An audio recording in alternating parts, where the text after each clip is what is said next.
Hey everyone, we know how hard it can be to keep up with the latest news in Israel, so if you haven't had the time to stay on top of what's what in the Holy Land with ILTV, have no worries. It's time for our new show this week in Israel, where we'll give you the scoop on everything you need to know about the last 7 days right from Tel Aviv. I'm Natasha Kirchuk, here to keep you informed.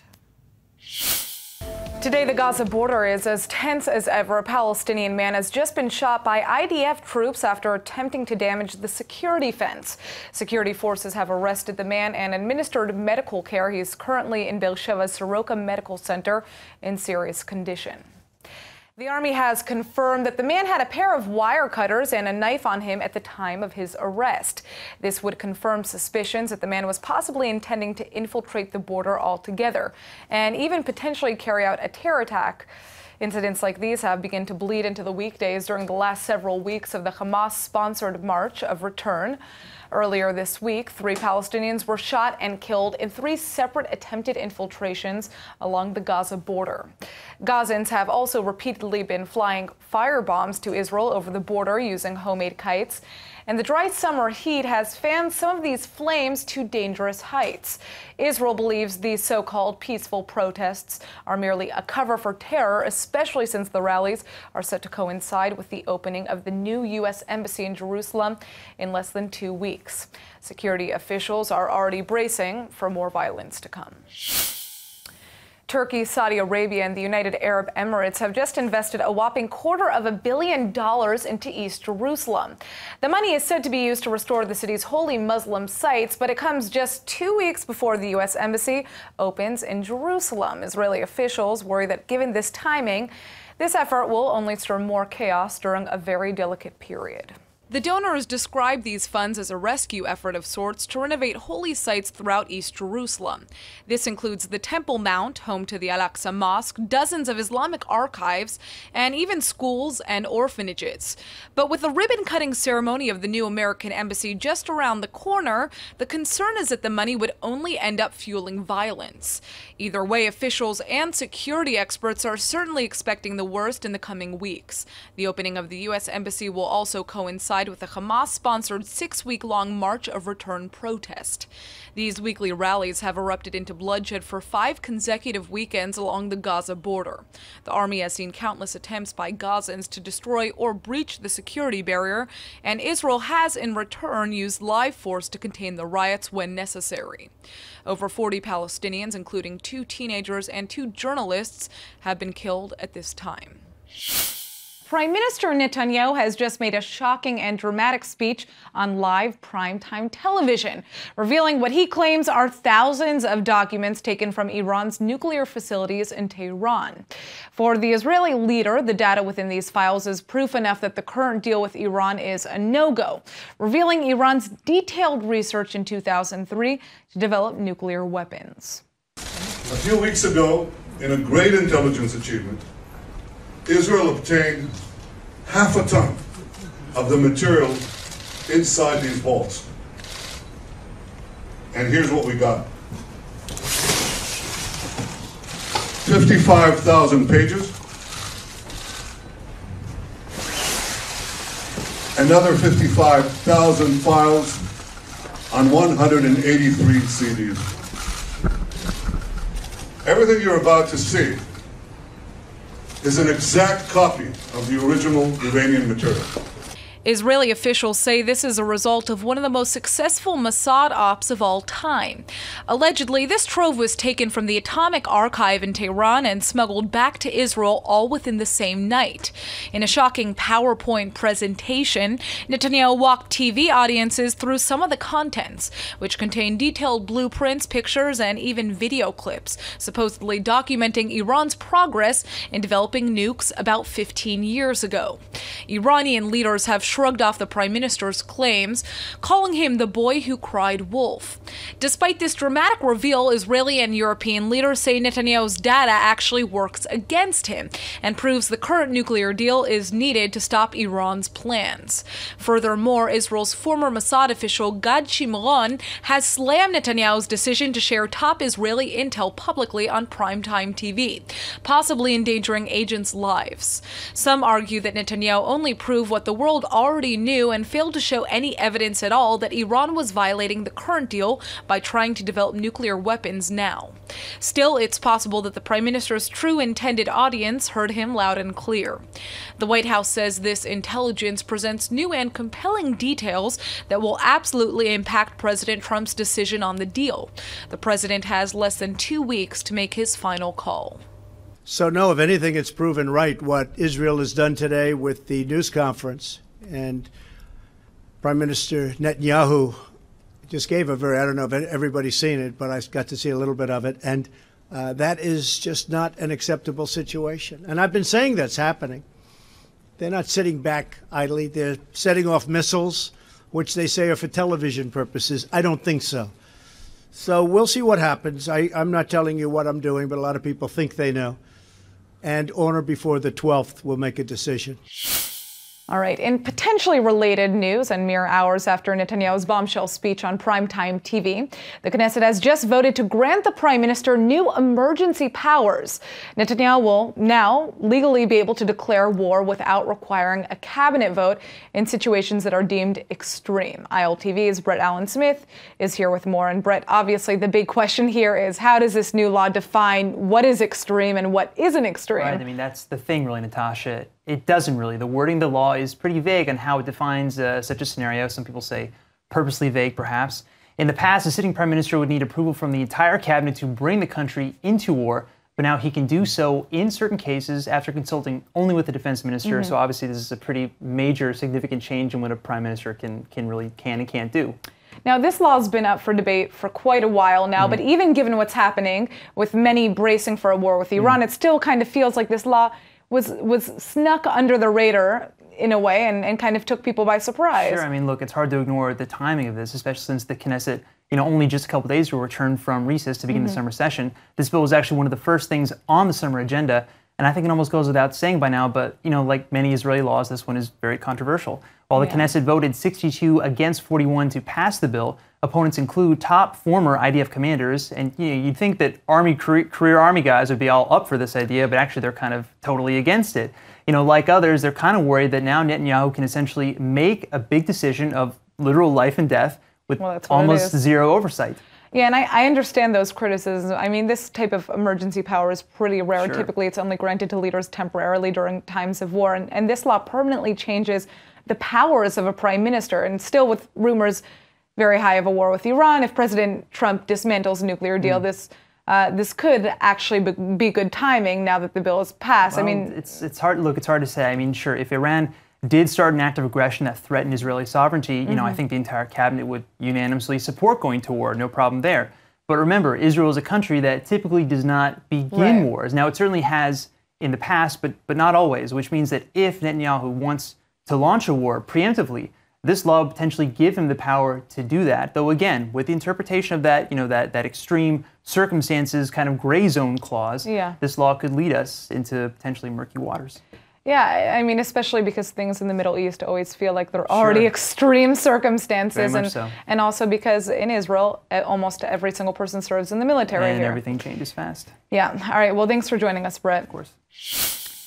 One of the biggest unkept secrets in the region is Israel's alleged possession of nuclear weapons. While Israel is not actually a signatory to the Non-Proliferation of Nuclear Weapons Treaty, it's widely believed that Israel does in fact possess a nuclear arsenal. This has complicated the treaty's quest for a nuclear-free Middle East, but now, in a stunning reversal, the Trump administration has sided with Israel on the matter and says that Israel should be able to keep its nukes until the rest of the region recognizes its right to exist.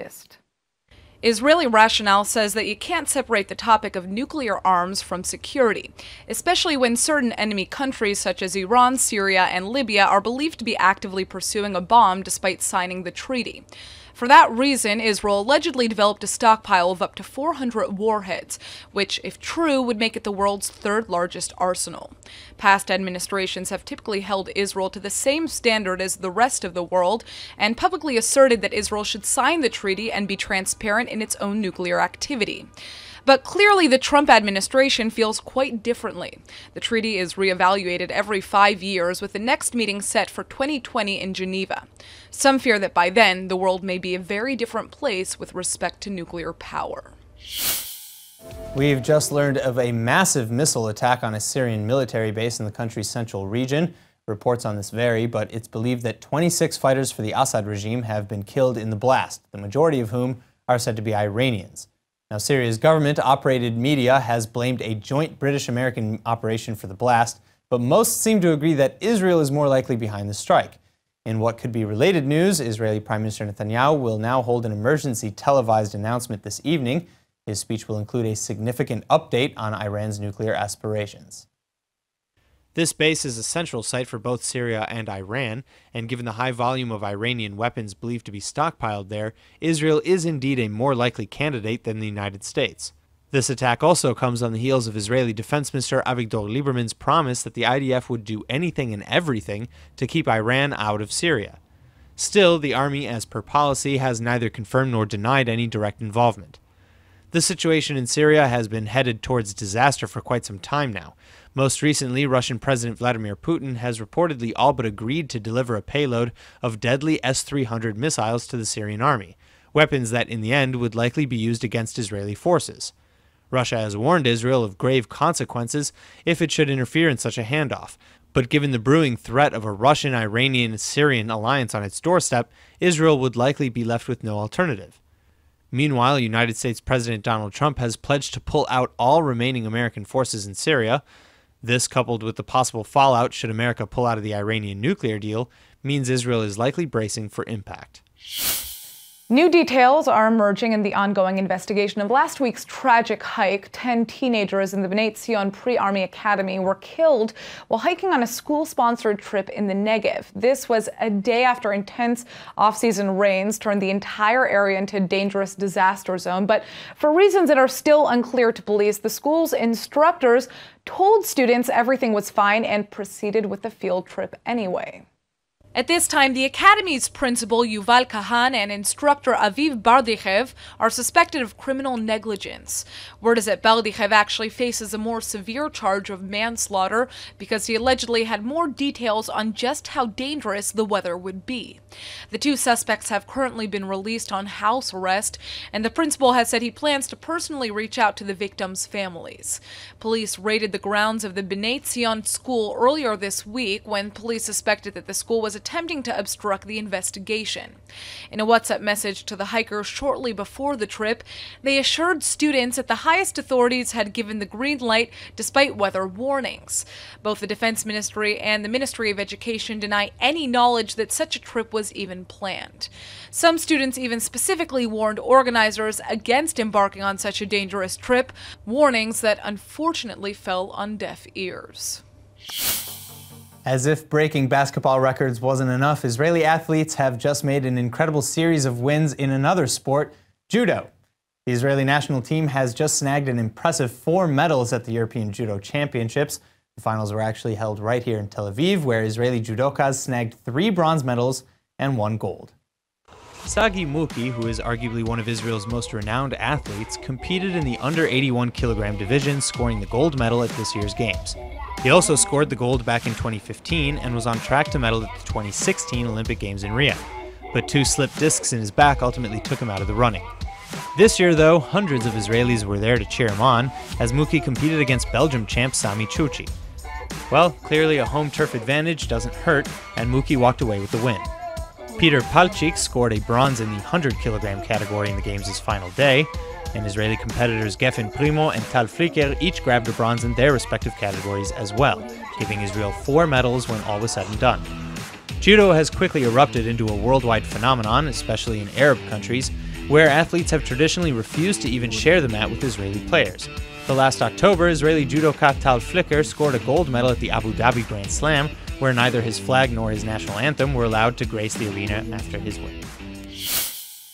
It's safe to say Israelis know what's up when it comes to creating, writing, directing, and of course promoting Israeli-written TV shows. And the new comedy drama from the Israeli TV network Hot has been added to that success list. ILTV's Manuel Kadosh has the scoop. Thanks, Aaron. The hit TV show Shabbatnikim, or translated to English as The New Black, focuses on young, trendy yeshiva students figuring out who they are and what they dream of becoming. It's a classic group comedy that gives more of an insider look at the lives of those young yeshiva men roaming the streets of the holy city, represented in the show as the bad boys of the yeshiva world. All right, so it sounds good. I mean, I haven't watched the show myself, but just by the trailer, you can tell that a lot of people, yeshiva students, Jerusalemites, and Jews all over the world, and non-Jews, non-Jerusalemites, etc., can relate to this show and the characters on at least some level. Definitely, Aaron. The show has touched Israeli and Jews across the nation. Other than sweeping TV ratings, the show received 8 award nominations at the recent Israeli Academy of Film and Television Awards, as well as won 4 awards. It's basically an intersection of religious life and modern urban life. From what I heard, it's an amazing and very relatable show, not just for those more religious. All right, well, yeah, I mean, from what it sounds like, the awards are well-deserved, but I did also hear that the show is only shown in Hebrew, is that correct? Right. As of now, the show was available only in Hebrew until recently. It's been reported that the Times of Israel Presents will screen episode 1 and 2 with English subtitles at the Jerusalem Cinematheque tonight. All right, well, this show definitely sounds like it's just beginning a long and successful career, as many TV shows from Israel before it, so I will definitely be checking this show out. Thanks for joining us, Manuel. Thank you. All right, now we've been following the apparent rise of anti-Semitism and even anti-Semitic hate crimes in Germany for quite some time now. Jewish leaders in Germany have said that the situation has become so bad that Jews shouldn't wear their kippah or Jewish skull cap in public. But now it looks like the public has finally had enough of the hate, and today Jewish and non-Jewish activists together are joining and handing out 10,000 kippot for an event that they call #KippahHeadsUp.